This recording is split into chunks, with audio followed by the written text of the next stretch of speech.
80'lerin Sabayatı, 90'ların Perihan ablası, 2000'lerin Afet hocası. Komedinin önemli isimlerinden Perran Kutman'ın hayat hikayesi bu.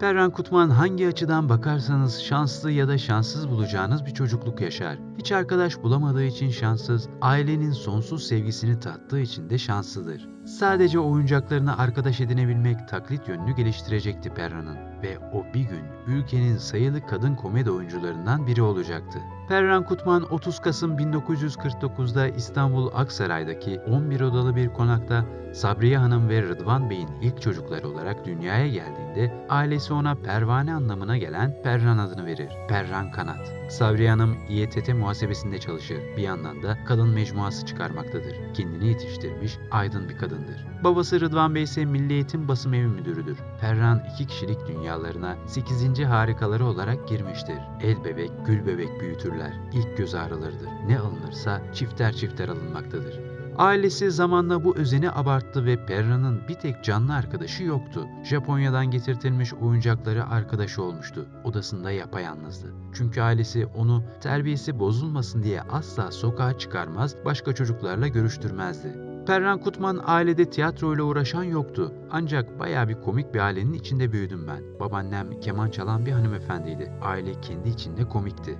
Bense tam aksine çok içine kapanık bir çocuktum ve de çok yalnız büyüdüm. Terbiyem bozulmasın diye kimselerle görüştürmezlerdi beni. Ben tektim. Yani uzun yıllar ailenin tek çocuğuydum der. Perran kah masanın bacaklarıyla kah oyuncaklarıyla konuşarak 8 yaşına kadar gelmiştir. Bu yaşı anne ve babasının boşandıkları zamana denk gelir. Rıdvan Bey ikinci kez evlendiğinde de dostlukları devam eder. Hatta kızı Berna Sabriye Hanım'a cici anne diyecektir. Perransa hayatlarında başrolden hiç inmez. Onunla ilgili tüm kararları ortaklaşa almaya devam ederler. Perran Kutman'ın düzeninde elbette değişen şeyler de vardı. Perran anne ve babasının yoğun iş hayatı sebebiyle babaannesinde kalmaya başlamıştır. 15 yaşına gelene kadar babaannesinin koynunda uyur Perran. Sonra da hep aynı odada. Annem bendeki oyunculuğun farkına varınca konservatuara girmem için ısrar etti der. Benimse hiç de konservatuara girmek gibi bir isteğim ve düşüncem olmamıştı. Annemin zorlamasıyla konservatuar imtihanlarına girmiştim. Nedense ben hep minibüs şoförüyle evlenmek istiyordum. Onun akşam iş dönüşü eve getireceği bozuk paraları saymaktı benim hayalim olan der. Annesinin isteği ve zorlamasıyla Ankara Konservatuarı giriş imtihanlarına başvurur. Babam oraya götürdü beni. İmtihanda koskoca bir sahne üzerindeydim. Spotları da görünce ben afallamıştım. İsmimi sordular, cevap yok. 3 defa sordular. Ben bir türlü ismimi hatırlayamıyorum. Onlardaki aralarında Cüneyt Gökçer varmış, hatırlamıyorum. İsmini hatırlamayan kişiden tiyatrocu olmaz diye düşünmüş olmalılar ki imtihanı kazanamadım der. Ankara olmayınca bu sefer İstanbul'da ikinci kez imtihana girer. İlk önce ismimi söyledim. Olur da yine unuturum diye. Jüride Yıldız Kenter var. Bir şiir, bir dram, bir de tirat ezberlemek gerekiyordu. Sultan Gelin'i ezberlemiştim. Bir de ikinci oynamam gereken oyun Antigon'du. Evet çirkinim diye başlıyordu. İsmimi hemen söyledim. Ardından tirada başladım. Ben çirkinim dedim. Gerisi bir türlü gelmiyor aklıma. Donup kaldım. Yıldız Kenter söylediğimi tekrarladı. Evet kızım gerisi. Bende yine ses yok. Başka ne ezberledin diye sordu Yıldız Hanım. Sultan Gelin dedim. Ben 2 rolü de ezberlemiştim. Bir oraya bir buraya geçerek her 2 rolü de oynamaya başladım. Yüzümdeki örtüyü de bir yukarı bir aşağı indirip kaldırıyordum. Jüridekiler ayaklarını yere vurarak gülüyorlardı. Şiir kısmında da Han Duvarlarını ezberlemiştim. 32 sayfalık uzun bir şiirdir. Birkaç satırdan sonra Yıldız Hanım durdurdu. Yoksa diğer imtihana gireceklere vakit kalmayacaktı. Sınavı da kazanmıştım böylece der. Perran artık konservatuara başlamıştır. İlk günler hiç çekilmez gelmiş, hiç sevmemiştir. Ama sonra alıştıkça sever, sevdikçe daha da bağlanır. Çok iyi bir öğrenci olmuştur. Perran Kutman'ın konservatuar öncesi sahne tecrübesi hiç yoktur. Çok içine kapanıktım. Bu yüzden de konservatuar bana çok zor gelmiştir. Hiç istemediğim bir okul olmuştur. Ancak girdiğim andan itibaren konservatuarın en iyi öğrencisi oldum. Çok çalışkandım. Hocalarım arasında Yıldız Kenter, Seyit Mısırlı, Melih Cevdet Anday, Sabahattin Kudret Aksal vardı. Bir de Ahmet Kutsi Tecer'e yetiştim. Ancak benim başladığım sene vefat etti. Dönem arkadaşlarımdan Erdal Özyağcılar, Güzin Özyağcılar vardı. Diğerleri bıraktılar tiyatroyu. Ali Poyrazoğlu filan bizden 2 sene büyüktüler der. 1967'de konservatuardan mezun olur. Hemen ardından Uli Uras Tiyatrosu'nda sahnededir. Burada da oyunculuk sınavını geçmiştir. Perran'ın gözünde Uras mükemmel bir hocadır. Ondan sahne tahtasına saygı duymayı öğrenmiştir.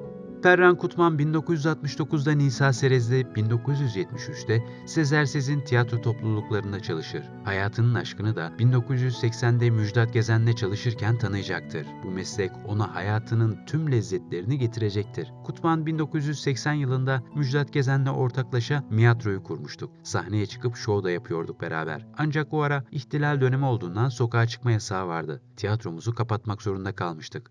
Sonra Müjdat Gezen'le 1987'de Artist Mektebi adlı oyunla son kez tiyatro oyununda oynadım. Onunla beraber çok çalıştığımızdan bizi evli sananlar bile oluyordu. Hiç unutmam, eşim Koral askere giderken ben de beraber gittim. Otele geldik. Resepsiyon bana oda verecek. Fakat eşim için oda yok dedi. Ben ikimiz için oda istediğimde tuhaf tuhaf baktı. Müjdat Bey nasıl diye sordu. Meğer beni Müjdat'la evli sanıyormuş. Durumu anlayınca özür diledi diye anlatır. Orhan Kemal'le unutulmaz bir anısı vardır. Orhan Kemal'in İspinozlarını oynuyorduk. Boğaz Köprüsü yoktu o zaman. Vapurla geçiliyordu karşıya. Oyuncularımızdan Zati Özgüler Üsküdar'da oturuyordu. Ankara Küçük Opera'da oynuyoruz. Lodos olduğundan Zati Özgüler oyuna gelememişti. Fırtınadan dolayı vapurlar çalışmıyordu. Kadroda eksiklik oldu. Orhan Kemal o gün kulise gelmiş sohbet ediyordu. Uraz'ın çok iyi arkadaşıydı. Ulvi Hoca, "Orhan, başka çaremiz yok. Sen oynayacaksın," dedi Orhan Kemal'e. Orhan Kemal çok heyecanlandı. Titremeye başladı. "Nasıl olur, ben nasıl oynarım?" diye cevap verince Ulvi Hoca "Merak etme, biz seni idare ederiz," dedi. Ve Orhan Kemal o gün bizle beraber oynadı diye anlatır.